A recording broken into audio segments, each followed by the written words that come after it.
বনি ইসরাইলের মধ্যে একজন ব্যক্তি ছিল, যেই ব্যক্তি এতটা গুনাহ করেছে,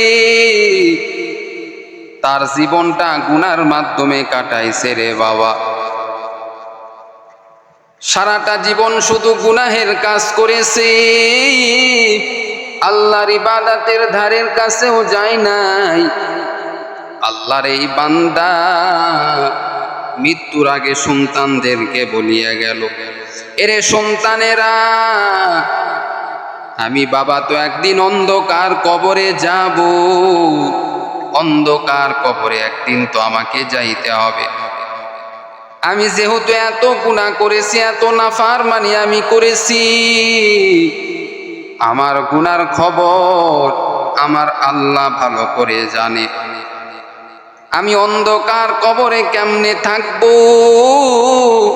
এই গুনাহ নিয়ে কেমনে আল্লাহর সামনে দাঁড়াইবো, আমার জীবনের এই গুনাহগুলি নিয়ে আল্লাহর কাছে তো আমি দাঁড়াইতে পারবো না। ওরে সন্তানেরা, আমি ওসিয়ত করে গেলাম তোমাদেরকে, আমি বাবার যখন ইন্তেকাল হয়ে যাবে, আমি বাবাকে তোমরা দাফনের কাজ করবা না, আমাকে তোমরা কবরের মধ্যে রাখবা না। আমার যখন মৃত্যু হয়ে যাবে, আমাকে তোমরা আগুনের মাধ্যমে পুরাইবা, এমন ভাবে পুরাইবা, পুরাইয়া আমার শরীরটাকে তোমরা ছাই করে দিবা। এই ছাই করার পরে আমার শরীরের এই ছাইগুলি এক ভাগ তোমরা বাতাসের সঙ্গে মিশা দিবা, আর এক ভাগ তোমরা পানির মধ্যে ভাসা দিবা। এবার সন্তানেরা বলে, বাবা তোমাকে কেন আমরা পুরাইব? ও বাবা, তোমাকে তো আমরা চাই অন্ধকার কবরের মধ্যে রাখবো। ও বাবা, অন্ধকার কবরের মধ্যে যদি রাখি, মাঝে মাঝেই কবরের পাশে যাইতে পারবো, তোমার জন্য দোয়া করতে পারবো। এবার বনি ইসরাইলের এই ব্যক্তি বলে, ওরে আমার সন্তানেরা, আমি বাবা যত অন্যায় করেছি, যত নাফরমানি করেছি, যত আল্লাহর অবাধ্য হয়ে চলেছি, এই গুনার শরীরটা নিয়া আমি আল্লাহর আদালতে দাঁড়াইতে পারবো না। অন্ধকার কবরে আমি কেমনে যাব? ওই অন্ধকার কবরের মাটির চাপ আমি বাবা সহ্য করতে পারবো না, সহ্য করতে পারবো না। অতএব আমি যেই ওসিয়ত করে গেলাম, এই ওসিয়তটা তোমরা অনুযায়ী কাজ করিও। সন্তানেরা বলতেছেন, ঠিক আছে বাবা, আপনার মৃত্যুর পরে অবশ্যই এই কাজটা আমরা করব। এবার কিছুদিন পর আল্লাহর এই বান্দার ইন্তেকাল হয়ে গেল। এইবার সমস্ত সন্তানেরা মিলিয়া লাকড়ি জমা করলো, জমা করার পরে আগুন জ্বালায়া দিল। আগুনের মধ্যে বাবার দেহটাও রাখলো, রাখার পরে বাবাকে পুরাইয়া এইবার ছাই তৈরি করলো। ছাই তৈরি করার পর বাবার যখন শরীরটা একেবারে ছাই বানায়া দিল, ছাই বানানোর পর অর্ধেক ছাই এইবার আকাশের বাতাসের সঙ্গে মিশা দিল, আর অর্ধেক ছাই নদীর পানির মধ্যে ভাসা দিল।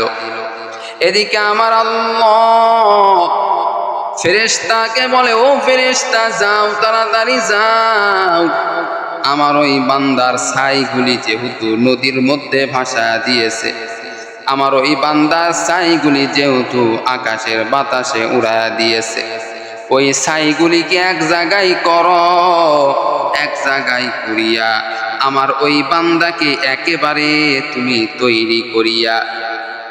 তৈরি করো রে ফেরেশতা।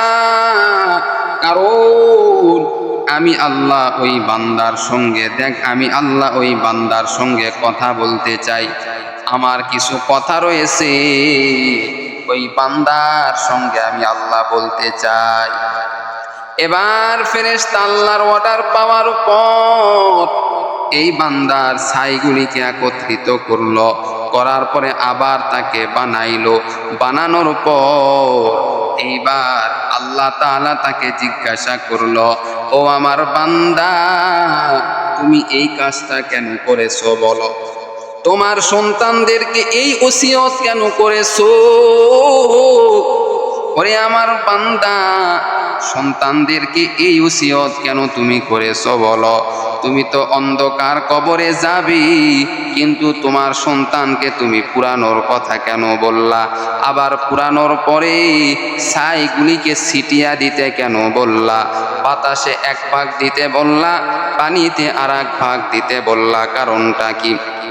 এবার আল্লাহর এই বান্দা হাউমাউ করে কান্না করে আর বলে, ও দয়ার মালিক, আমার মতো গুনাহগার এই জমিনে আর কেউ নাই, আমার মতো নাফরমান এই জমিনে আর কেউ নাই রে আল্লাহ।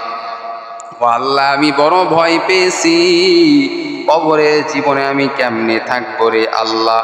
ও আল্লাহ, হাসরের দিনে আমি কেমনে আপনার সামনে দাঁড়াইব? কারণ আমার এত গুনাহ, এই গুনাহ নিয়ে তো আপনার সামনে দাঁড়াইতে পারবো না। ও আল্লাহ, আপনার ভয়ে কাজটা করেছি। ও আল্লাহ, আপনার ভয়ে এই কাজটা করেছি রে মালিক। আল্লাহ তাআলা বললেন, ও বান্দা, তুমি আমি আল্লাহর ভয়ে এই কাজটা করেছো, ভালো কথা। ও বান্দা, আমি আল্লাহ নিজেই বলেছি, আমার ভয় যার অন্তরের মধ্যে থাকবে, আমি আল্লাহকে যেই বান্দা বেশি বেশি ভয় করবে, আমি আল্লাহ ওই বান্দার গুনাহ খাতা মাফ করে দিব। हर के दारत खौफे हक दर दिल मदा जन्नतुल मावादी हद उरा मकाम जुज़बा हक़ची जे मखा अज इन सोजा फजले उआ मस्ते दर जुमला जहां। ও বান্দা, আমি আল্লাহর ভয়ে যেহেতু তুমি এই কাজটা করেছো রে বান্দা, তোমার সন্তানদেরকে দিয়া এই কাজটা তুমি করে নিয়েছো, আমি আল্লাহ যদিও আমি আল্লাহ তোমার এই কাজটা এতটা খুশি হয়েছি, এতটা খুশি হয়েছি রে বান্দা, তুমি যে আমি আল্লাহকে এতটা ভয় করেছো, এতটা ভয় করেছো, এজন্য আমি আল্লাহ তোমার নামটা জান্নাতীদের খাতায় আমি আল্লাহ দিয়া দিলাম। কাদের কুদরত দারি বড় কামাল, আনতা রব্বি আনতা হাসবি জুল জালাল, তুহি কাদের জালিলুল্লাহ জাহাদার, ও হর হালে তুহি মেরা নিগাহদার। ও বান্দা, যেহেতু তুমি আমি আল্লাহর ভয়ে এই কাজটা করেছো রে বান্দা, আমি আল্লাহ তোমার উপর বড় খুশি হয়েছি। আজকে আল্লাহ তাআলা তোমাকে আমাকে বারবার বুঝাইতেছেন, আল্লাহকে ভয় করো, আল্লাহকে ভয় করো, আল্লাহকে ভয় করো। ইয়া আইয়ুহাল্লাযীনা আমানুত্তাকুল্লাহা হাক্কা তুকাতিহি ওয়া লা তামুতুন্না ইল্লা ওয়া আনতুম মুসলিমুন। আল্লাহ তাআলা ডাক দিয়া বলেন, রে বান্দা বান্দি, আমি আল্লাহর ভয় অন্তরের মধ্যে ঢুকাও। আমার ভয় যার অন্তরের মধ্যে ঢুকবে, ওই বান্দা কখনো গুনাহ করতে পারে না। আমার ভয় অন্তরে ঢোকার কারণে ওই বান্দা কোনোদিন জেনা করতে পারে না। আমার ভয় অন্তরে ঢোকার কারণে ওই বান্দা কোনোদিন নামাজ ছাড়তে পারে না। আমার ভয় অন্তরে ঢোকার কারণে ওই বান্দা কোনোদিন মিথ্যা কথা বলতে পারে না। আমার ভয় অন্তরে ঢোকার কারণে ওই বান্দা কোনোদিন চুরি করতে পারে না। কারণ যখন ওই বান্দা গুনাহ করতে যাইবে, তখন আমি আল্লাহর কথা স্মরণ হয়ে যাইবে। কারণ ওই বান্দা যেহেতু আমার ভয় তার অন্তরের মধ্যে গেঁথে নিয়েছে। যখন বান্দা গুনাহ করতে যাইবে, আমি আল্লাহর কথা স্মরণ করিয়া, আমি আল্লাহর আযাবের কথা স্মরণ করিয়া ওই বান্দা গুনাহ থেকে ফিরে আসবে। ওই বান্দা গুনার ধারের কাছেও যাবে না, যাবে না, যাবে না। আর যখন আমার ভয় ওই বান্দার অন্তরের মধ্যে থাকবে না, ওই বান্দা শয়তানের ধোঁকায় পড়িয়া ওই বান্দা গুনার কাজে লিপ্ত হয়ে যাবে। এজন্য বাবা, আল্লাহর ভয় সব থেকে মেন। আল্লাহর ভয় অন্তরের মধ্যে ঢুকাও। যেই বান্দার অন্তরে আল্লাহর ভয় থাকবে ওই বান্দা দামি হইতে থাকবে, দামি হইতে থাকবে। আর যেই বান্দার মধ্যে আল্লাহর ভয় থাকবে না ওই বান্দা আস্তে আস্তে শয়তানের ধোঁকায় পড়িয়া জাহান্নামের পথে চলে যাইতে থাকবে। আল্লাহর ভয় আমার আপনার অন্তরের মধ্যে থাকতে হবে। আল্লাহর ভয় কেমন? আল্লাহকে ভয় করবাম, অথচ আল্লাহ তো ভয়ঙ্কর নয়। আল্লাহ তো ভয়ঙ্কর নয়। আল্লাহর একটা নাম হলো রহমান, আর একটা নাম হলো রহিম। আল্লাহর আর একটা নাম হলো গফফার। তাহলে আল্লাহকে আমরা কি ভয় করব? বলে আল্লাহকে ভয় নয়, আল্লাহকে ভয় নয়, বরং আল্লাহর আযাব গজবকে বেশি ভয় করতে হবে। আল্লাহর শাস্তিকে বেশি ভয় করতে হবে বান্দা। আল্লাহর কাছে তোমাকে আমাকে দাঁড়াইতে হবে। কি জবাব দিব আল্লাহর কাছে? আল্লাহ তাআলা যে জাহান্নাম তৈরি করে রেখেছেন, ওই জাহান্নামে যদি তুমি আমি যাই, জাহান্নামের শাস্তি তো আমরা সহ্য করতে পারবো না রে বান্দা। জাহান্নামের এত শাস্তি, জাহান্নামের কঠিন আযাব আমরা তো সহ্য করতে পারবো না। দুনিয়ায় যদি আমরা বিপদে পড়ে যাই, এই বিপদ থেকে বাঁচানোর জন্য আত্মীয় স্বজন চলে আসে তোমার আমার সামনে। তোমার মা তোমাকে বাঁচায়, তোমার বাবা তোমাকে বাঁচায়, তোমার ভাই বোন তোমার পাশে চলে আসে। টাকা দিয়া হোক, শক্তি দিয়া হোক, বুদ্ধি দিয়া হোক, যে কোনোভাবে তোমাকে বাঁচায়।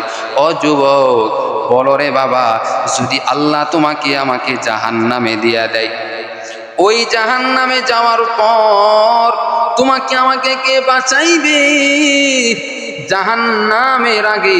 জাহান্নামে যাওয়ার আগে কবরেই তো তোমার আমার শাস্তি হবে। ওই কবরে তোমাকে আমাকে কে বাঁচাইবে?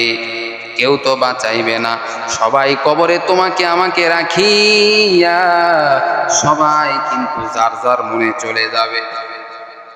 তোমার মা যাবে মায়ের কাছে, সবাই তোমাকে কবরের মধ্যে রাখিয়া, তোমার বাবা তোমার কাছ থেকে চলে যাবে, তোমার সন্তান তোমার কাছ থেকে চলে যাবে, তোমার ভাই তোমার কাছ থেকে চলে যাবে।